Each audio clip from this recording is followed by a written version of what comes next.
จ้าหน้าที่ตำรวจจราจรได้สุ่มใส่จัดสรรความเป็นระเบียบเรียบร้อยและเอาใจใส่ปฏิบัติหน้าที่อย่างเข้มงวดในระยะการดำเนินกองประชุมเวียงงานสื่อมวลชนทั่วประเทศครั้งที่1ซึ่งจัดขึ้นในระหว่างวันที่13ถึง15กรกฎาคมปี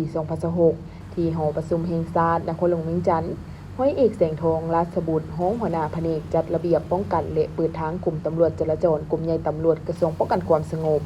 ได้ให้สัมภาษณ์ต่อสื่อมวลชนป้องกันความสงบในวันที่13กรกฎาคมปี2026ให้รู้ว่า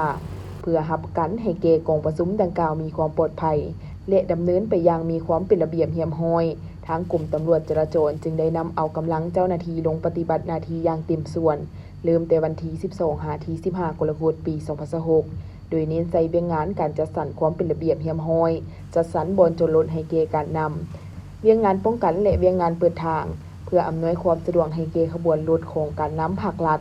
ที่เดินทางเข้าร่วมกองประชุมในครั้งนี้ให้มีความคล่องตัวและปลอดภัยสูงและตั้งหน้าให้เจ้าหน้าที่ตำรวจจราจรเรียกร้องมายังพ่อแม่ประชาชนก็คือผู้ใช้รถใช้ถนนทุกทั่วหน้าให้ร่วมแรงร่วมใจกันเป็นเจ้าการในการเคารพกฎระเบียบจราจรและเอาใจใส่ปฏิบัติตามคำแนะนำของเจ้าหน้าที่จราจรที่ปฏิบัติหน้าที่อยู่ตามจุดต่างๆอย่างเข้มงวดเพื่อเฮ็ดให้การสัญจรตามท้องถนนในระยะการดำเนินกองประชุมมีความเป็นระเบียบเรียบร้อยหลีกเลี่ยงปัญหาการจราจรแออัดลดพ้นความเสี่ยงในการเกิดอุบัติเหตุต่างๆที่อาจเกิดขึ้นได้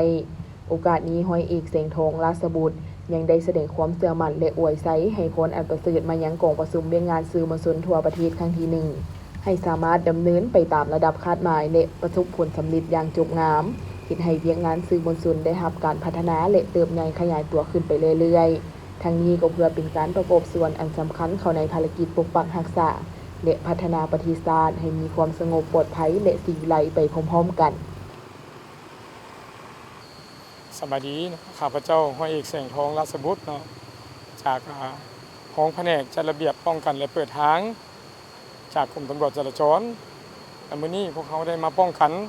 ของประชุมเวียกงานสื่อมวลชนครั้งที่1แต่ว่าในมื้อนี้พวกเขาได้นำกำลังตำรวจจราจรของพวกเขานี่มาปฏิบัติหน้าที่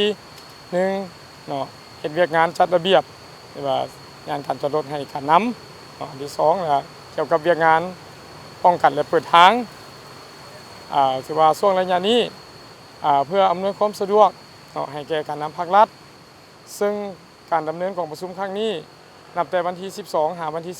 15ขอเรียกร้องมายังพ่อแม่ประชาชนผู้ใช้รถใช้ถนนให้เป็นเจ้าการหรือปฏิบัติตามคำแนะนำของเจ้าหน้าที่จราจรของพวกเขาถือว่าท่านี้ขออวยไซให้พรของประชุมเรียกงานสื่อมวลชนครั้งที่1ขอให้ประสบผลสำเร็จไปด้วยดีขอบใจ